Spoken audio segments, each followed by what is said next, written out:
Hello，大家好，我们今天来跟各位说明一下2020年式的 Co-Plus 在后座安全带的收纳方式。那我们现在来看一下怎么操作。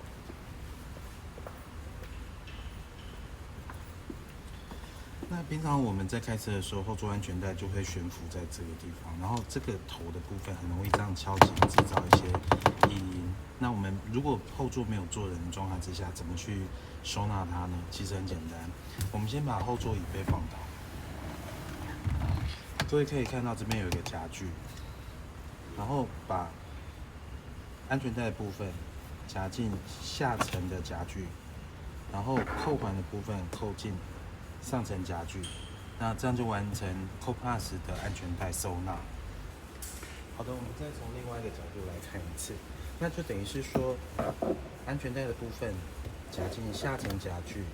然后安全带头的部分夹进上层，这样子固定好。那我们再把它拿开，各位可以看到这个夹具有分上下层，那安全带夹在下层，上层夹安全带头，这样子就完成它的安全带固定与收纳，这样就不会在行车的时候制造很多的异音。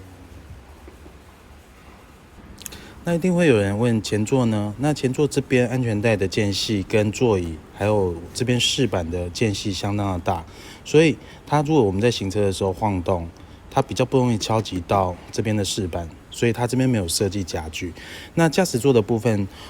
平常开车的时候，当然就是驾驶员的部分是绑上安全带的，所以就不会有这样的问题。好的，那今天就跟各位说明到这。如果各位有任何问题的话，欢迎在网络上留言，我会尽可能回答大家的。OK， 拜拜。